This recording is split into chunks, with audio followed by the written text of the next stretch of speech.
कहने का मतलब मेरा यह है कि 10 साल हमने इनका डबल इंजन सरकार तो देखा, लेकिन डबल इंजन सरकार में हमने तरक्की नहीं देखी। डबल इंजन सरकार में हमने आपके मुतालबे हल होते हुए नहीं देखे। डबल इंजन सरकार में हमने यहाँ के बच्चों को रोजगार मिलते हुए नहीं देखा। अब यहाँ पे आपको डराने के लिए ये लोग आते हैं, कहते हैं अगर आप नेशनल कॉन्फ्रेंस और कांग्रेस को यहाँ से कामयाब करोगे, यहाँ आतंकवाद फैलेगा, यहाँ यात्रियों को जो है निशाना बनाया जाएगा। मैं उनसे जरा पूछूं ना, 2014 से पहले जम्मू में कभी हमले हुए जब हमारी हुकूमत थी? आज पिछले 2 साल से देखिए ना आप, जम्मू का कौन सा इलाका है जो आज सुरक्षित है? चाहे वो चिनाब हो, पीर पंचाल हो, उधमपुर हो, जम्मू हो, सांबा हो, कठुआ हो, रियासी हो, हर हफ्ते हर महीने आपको कहीं ना कहीं से खबर आ जाती है कि हमारे बहादुर सैनिक जो हैं उनको कुर्बान किया गया है।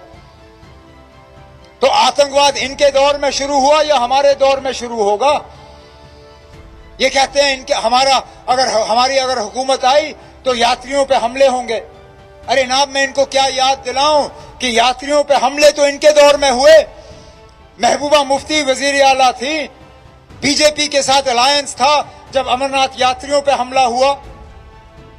इनकी हुकूमत थी इस साल जब रियासी पे बस पे हमला हुआ और 10 यात्री वहां पे शहीद हुए।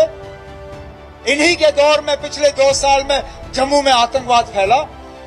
हमने तो अपने दौर में जब लाली खान साहब पुलिस के अफसर थे, हमने तो जम्मू को पूरी तरह से मिलिटेंसी से आजाद किया हुआ था ही नहीं कहीं पे यहाँ पे।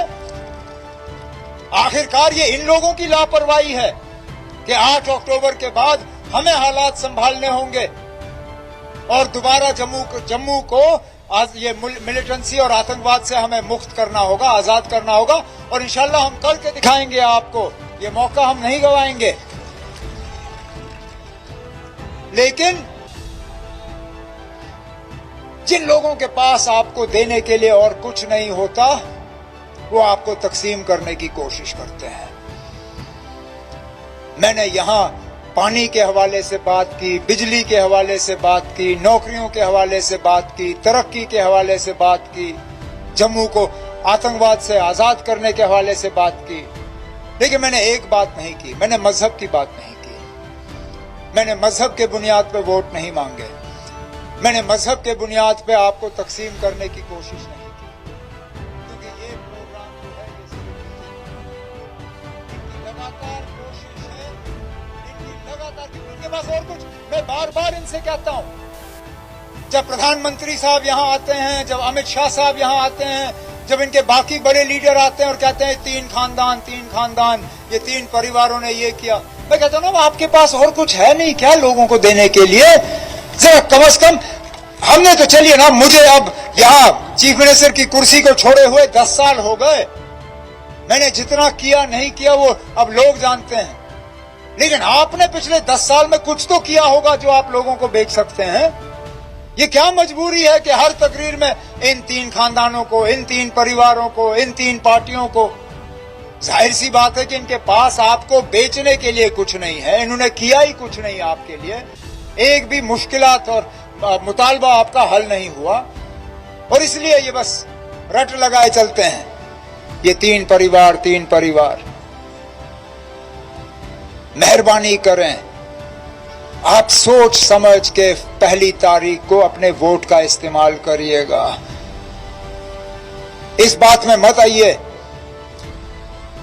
जो ये आपको डरा के और मतलब गुमराह करने की कोशिश करेंगे। मेरी आपसे मोतबाना अपील है और इसलिए हम नेशनल कॉन्फ्रेंस और कांग्रेस हम एक साथ आए। क्यों? कोई मजबूरी नहीं थी, ना हमारे ना कांग्रेस की। हम 90 सीटों पे अपने उम्मीदवार खड़े करते, कांग्रेस ने भी अपने 90 सीटों के उम्मीदवार तैयार किए थे। लेकिन हम सोच समझ के एक साथ आए क्योंकि हम जम्मू कश्मीर के लोगों को दिखाना चाहते थे कि बीजेपी को छोड़ के भी यहां हुकूमत बन सकती है और वो हुकूमत नेशनल कॉन्फ्रेंस और कांग्रेस की होगी 8 अक्टूबर के बाद। यहां स्टेज पे एक शख्स बैठे हैं, अभी उनकी ज्यादा चर्चा यहां हुई नहीं। नाम उनके चौधरी सुरिंदर साहब हैं, नौशहरा से इलेक्शन लड़ते हैं। फिलहाल मीडिया ने इनकी तरफ ज्यादा तवज्जो दी नहीं, लेकिन 8 अक्टूबर के बाद देखना कितनी तवज्जो इनको मिलती है, क्योंकि इस इलेक्शन में इन्होंने बीजेपी के सदर रविंद्र रायना साहब को हराया हुआ है। ये देखें आप। तो जिस बीजेपी को नेशनल कॉन्फ्रेंस को मुकाबला और नेशनल कॉन्फ्रेंस के खिलाफ बात करने में वो कोई कसर बाकी, ये है नाब शख्स।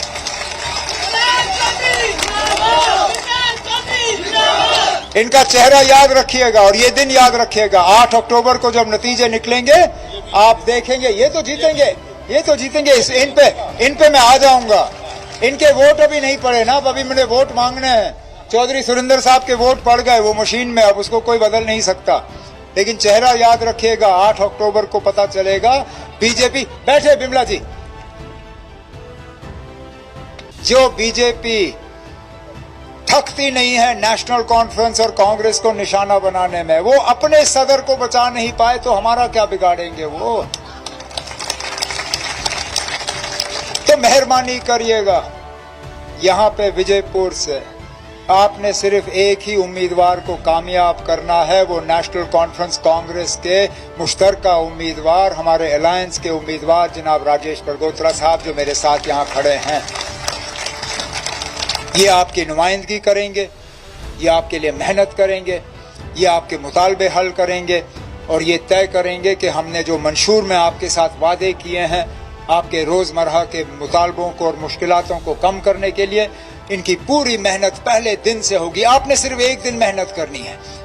मैं जानता हूं गर्मी भी बहुत है, इस गर्मी ने परेशान भी आपको बहुत किया है और इसलिए मैं अब ज्यादा बोलूंगा नहीं, लेकिन एक दिन आपने, 1 तारीख को आपने मेहनत करनी है, पोलिंग बूथ में जाना है और बटन दबाना है।